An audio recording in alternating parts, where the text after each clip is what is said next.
Hey there, Postal here.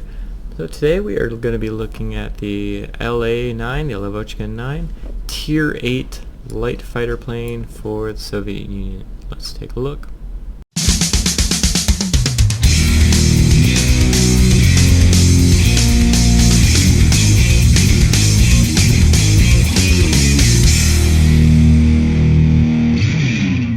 Alright, so this is a plane line that I've really enjoyed the whole way. Hello, wrong button. The whole way up. Lag 3 was nothing special, but it wasn't a bad plane. Oh, I kept it. Well, it must have been pretty good then. LA5 was really good. The LA7 was good. It was enjoyable, but it wasn't like I must keep it kind of good. It was just like not a bad plane. I was excited to get the LA9. You look at the LA9 and you go, well, you've got 423 friggin' mil guns, right? It's twice as many as you get on the Yak 15. It's different layout than you get on the MiG, not the MiG, the I-250. That has 223s and a 37 mil, so you get some more consistency in that regard. It's a lot of firepower, right? The gun armament, quote unquote, is 25, so there's the optimal distance is really what's kind of pulling it back, so to speak. But it is a significant amount of firepower. Let's take a look at a game I had yesterday. I had some issues with recording this intro and the outro, but you're going to see really a best case scenario for this kind of plane. And I'll meet you back here in the hangar. We'll talk a little bit about the plane and how it compares to others at Tier 8. Okay, so here we go into our LA9 game. This is actually played yesterday, so I'm kind of seeing it from third-person view rather than exactly when I was in game.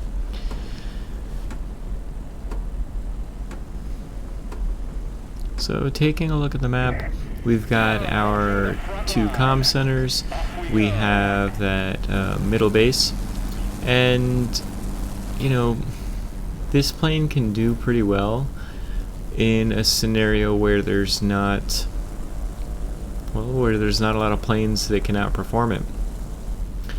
And unfortunately, yeah, there's quite a few that count. This plane is not very good versus 262s.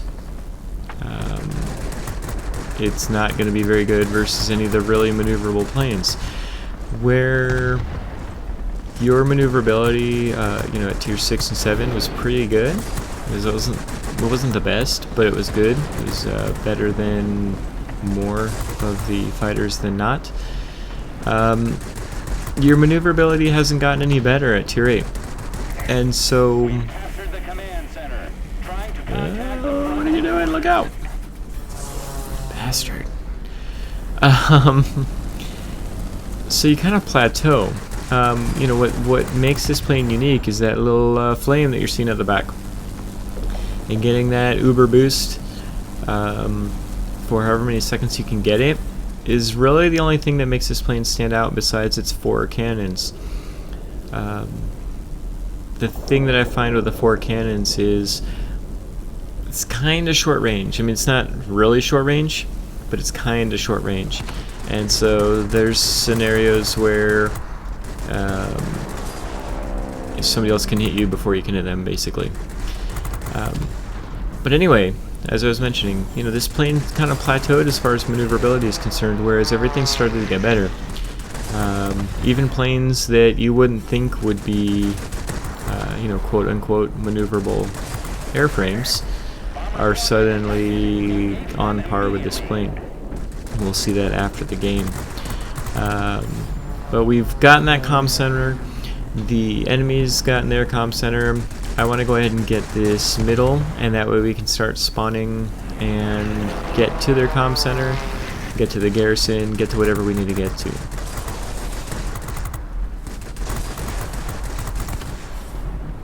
So the good thing about having 4 cannons is, unlike some of the other fighters that are out there, you're actually quite good at taking down multi-rolls. Well, I say quite good at taking down heavies if they decide to kind of just stay in front of you, and very good at taking out multi-rolls. This plane's it's almost a multi-roll hunter, because you're still more maneuverable than the multi-rolls that are in the game, other than things. Well, actually, you're more maneuverable than a Batwing and J7. And your guns are hard enough hitting where you can melt them, even though they've got slightly more hit points than a lot of the fighters you're going against. Where you might struggle versus heavies is just there's so much speed at this tier that if you don't catch them while they're on a turn or something like that, the heavies are just going to boost away and you're kind of wasting your time. But one thing you're going to notice throughout this game, and if you get this plane, you're going to notice it all the time, your speed. It's so difficult to get above, well, it's hard to sustain a speed above 350 miles an hour. Yeah, you can get there, and you saw I just boosted above there, and as soon as you start turning, your speed just goes, and that's why I feel like the, ouch, well, that wasn't nice. Well, I guess that Su-9's got to get a kill at some point. Somebody's got to do something in a Su-9. Anyway,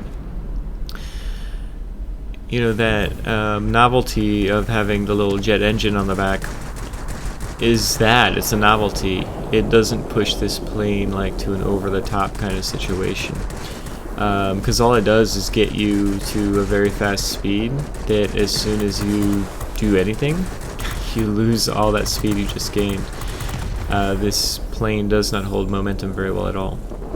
But we're being very mindful of our speed. We're being very mindful of our boost. We're watching the map constantly, seeing what's coming in, and making sure that we're setting ourselves up for success, and we're not getting ourselves into a hornet's nest, because this plane, unlike a Yak, unlike a Spitfire, can't get itself into a nest and get itself out as readily. Heck, even a Key 94 can get itself into those kind of situations and get out easier. This plane really has tapered off as far as maneuverability performance. I was hoping that the 4 cannons would have taken care of him sooner rather than later, and unfortunately Grizz, it's not the other Grizz, it's a Grizz clone, and that Dora took me out. So we still have the center as of right now. I am in desperate need. I'm quite sure I was spamming the spawn button, so as soon as the battle came up, I'd be able to hop in. I was able to get in before we lost this sector, and immediately wanted to target human. Unfortunately, wasn't able to get to anybody that had low hit points and get them so that we could keep some points. I know I can outmaneuver a vampire, so we get behind him, just knock him out just so we don't have to deal with him. This FW, gonna get him knocked out. Unfortunately, you know, took them out and it didn't really take any points off. Luckily somebody else died.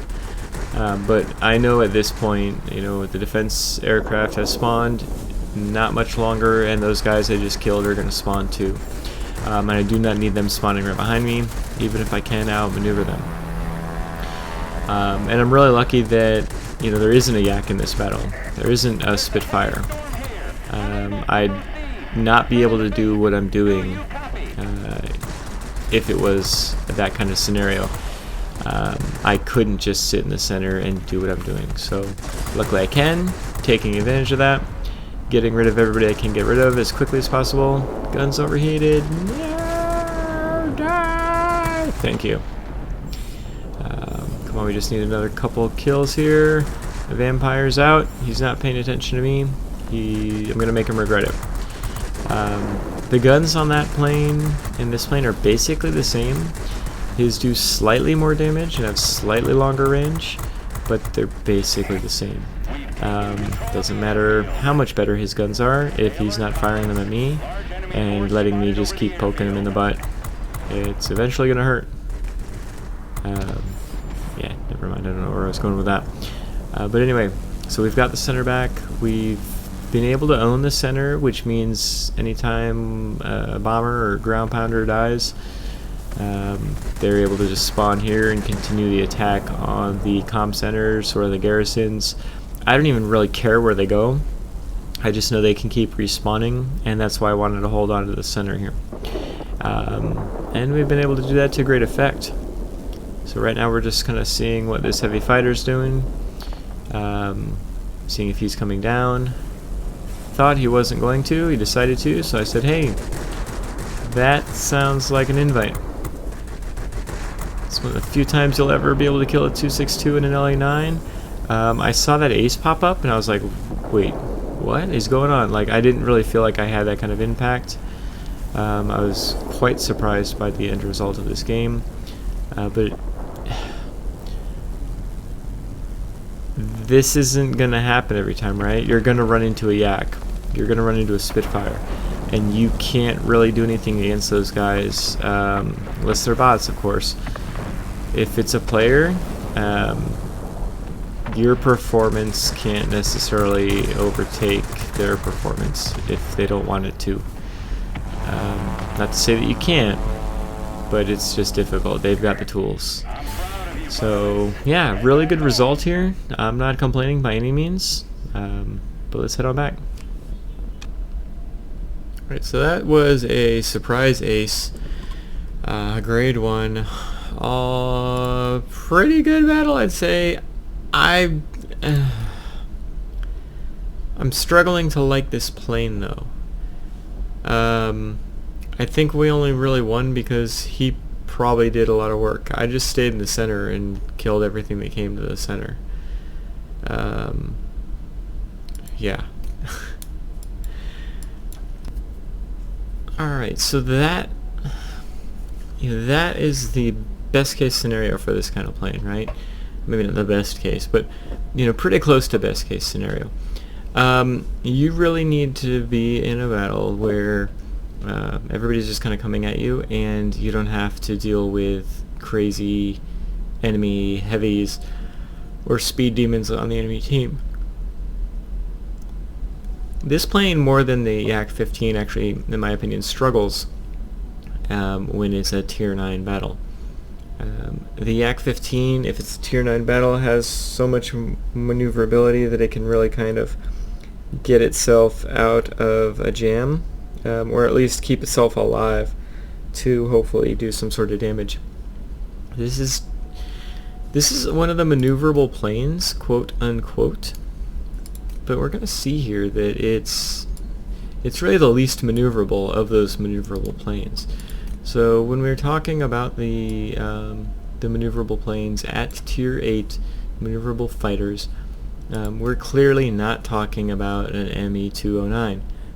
But wait a minute, an ME-209 is just as maneuverable as, well, it's not just as maneuverable, it's pretty comparable to an La-9, right? That's a little scary, because nobody is calling an ME-209 a maneuverable aircraft. TA-152, definitely not. Thank goodness for that. Freaking Batwing,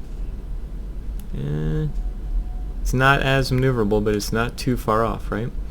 So let's take a look at the P-51H. P-51H, definitely not maneuverable, but it's not crazy better than a Lavochkin 9. Let's take a look at the Japanese line. Ki 94, clearly, and I don't have this plane anymore, but it's just stock is better maneuverability than the Lavochkin. J7W, it's not. We'll not waste our time on that one. Spitfire 14, one of the maybe even overpowered, but definitely one of the most well-rounded planes, fighters at Tier 8.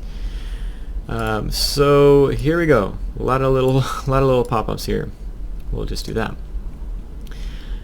we're looking at our maneuverability here. We've got 9.5 seconds on the turn time, very low stall speed, very, very good, metrics when it comes to maneuverability. 9.5 is pretty darn good, but you've got a whole full second on the Spitfire, same stall speed. You've got a lot less. You've got more than a second on the on your Yak 15. Let's get just the light fighters showing up here. At 8.2, we're looking at the key. Stock is better maneuverability by more than half a second, and this, it's showing the same number as far as maneuverability is concerned, but it's going to be talking about some of its other metrics. The actual turn time is a little bit less, but not by much. And again, nobody's going to call an ME-209 a maneuverable plane, but everybody's talking about Lavochkin as one of the turn fighters. It's kind of not at this tier. It is in previous tiers. It's definitely more maneuverable than a lot of the other planes that are out there. But as the tiers go up, those other planes tend to gain maneuverability, and this plane kind of holds steady with maneuverability, so it starts lacking. Its altitude performance.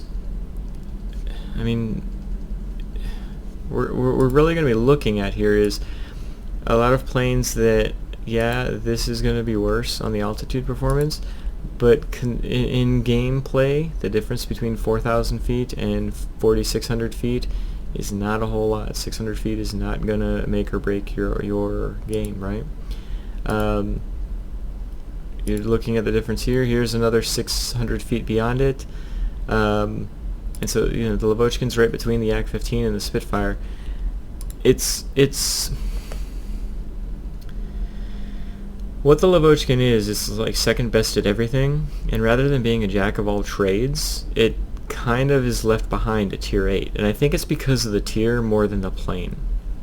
So this is a good plane, but more than other planes, it's got to be put in the right scenario. More than other fighters, I should say. A key, you can get yourself up high, or high enough anyway, and kind of get yourself out of trouble, so to speak, more than any other turn fighter, quote unquote. The Yak 15 has such good maneuverability that you can get yourself out of trouble just by being able to outturn everything. When we really want to compare the Lavochkin to any other turn fighter, you're actually going to be comparing it to the Spitfire, which is kind of a jack of all trades in regards to a turn fighter. It's not the best tourney, it's not the best altitude, it's not the best airspeed. It's not any of those as far as the best is concerned, but it's really close to, whereas the Lavochkin's really like third best in all these things. And I think that's the kind of trade-off you get. You think, okay, well, I've got these great guns. Well, they both have 420s. And the difference is the Spitfire does slightly more damage and has slightly better optimal distance. So really, what are we looking at here that separates the Lavochkin from the Spitfire is going to be kind of a niche airspeed boost. And what am I talking about? Well, as you saw on the La-9, on the upgrades here, you've got the M93 plus RD1. We've got this little rocket out the back. That's the neat thing about this plane. You're able to really kind of boost yourself up to speed quicker than you can in almost any other plane at this tier, fighter I should say. Definitely more than the Spitfire. Spitfire is pretty lackadaisical when it comes to acceleration. But I mean, does that boost of acceleration make this plane on par with a Spitfire 14? No. Does it really even put it on par with a Yak 15? In my opinion, no. I'd rather have a Yak 15. Yeah, it's slightly slower, but it's not so much slower that it's a detriment. I still feel like it's taking me half a minute to move 500 feet. Like, it takes you forever to go across the map in this particular plane, just like it does in a Yak 15. the difference is if I'm going to be sitting in the center, anything that this plane can do, I feel like the Yak-15 can do slightly better. Other than getting 4 guns on target, because you've only got 2 guns on the Yak-15. The battle you just saw me in, I feel like the Yak-15 could have done just as well in that kind of scenario. And that's what kind of frustrates me about the La-9. It's not that it's a bad plane. It really isn't. I'm enjoying myself with it. There's plenty of times where those 4 guns, when they start to hit, I mean, they melt down some of the heavier targets. But it doesn't have the ability to put you into a good space. And what I mean by that is you can dictate the pace in a Yak-15 a little bit more, right? You can't chase down a heavy fighter typically. I don't mean like that kind of determine, but you can determine the mode of engagement because you're such a good turny fighter. The La-9 isn't turny enough to dictate that. It's not speedy enough to dictate that. It's not anything enough to dictate much of anything. And I think that's its downfall. It's too much of a jack of all trades. It's a master of none. And I think it leaves it lacking at this tier, at Tier VIII. Just where everything's turning into like you're getting a bunch of jet age planes. It's making a huge difference when it comes to speed performance, consistent speed performance. And that's where I think this plane is kind of left behind. If it had more speed or slightly better maneuverability, because you haven't gained maneuverability in the last like 3 tiers, it feels like, then we'd be talking about a more comparable, a more impactful plane at this tier. But at this tier, I feel like, and I know this is a terrible game to show you, but I don't feel like this plane is set up for consistent success at this tier. Yeah, so I'm really, more than I thought I would be, I'm looking forward to the LA-160 more than I really thought I would. On paper, this is a pretty good plane, but in practice, it's lacking compared to everything else that we run into. So I hope I'm not discouraging anybody from getting this plane or going down this line. It's still a very, very good line, and this is still a good plane. I'm not even sure it's the issue, again, is this plane. I think the issue might be that there's just so many other planes that can outshine this particular plane in so many different areas. Yeah, so we'll see how the LA-160 goes. I don't think I'm going to be keeping this plane because, like I said, the niche of having that jet engine in the back, or rocket engine in the back, I don't think is enough to make this plane worth more than a Spitfire 14 or a Yak-15. So we'll see. I might change my mind. Maybe maybe there's some things I can change about my play style with this particular plane, but I just kind of feel like there's other planes in the game that can do what this plane does, but arguably better. So sorry to end the video on a down note. But do you agree with me? Have you gone down this line? When you got to Tier 8, were you finding there to be a performance drop-off? Or it's not a performance drop-off, really. It's a performance plateau where everything else is picking up on performance. So where the LA line was really strong early on, it's plateaued since that point. Everything else is caught up and started to pass it at this point. We'll see what the LA-160 brings to us, but it's kind of my opinion on it. I'd love to hear your guys' opinions if you've gone down the line. I'm still going to tell you, go down this line. This has not been a difficult grind by any means. Yeah, so you'll still enjoy it. I have, for sure. Thank you for listening to my ramblings. I hope it has been relatively coherent. And otherwise, I'll see you out on the field, and I'll see if I can do even better in this particular plane. Have a good one.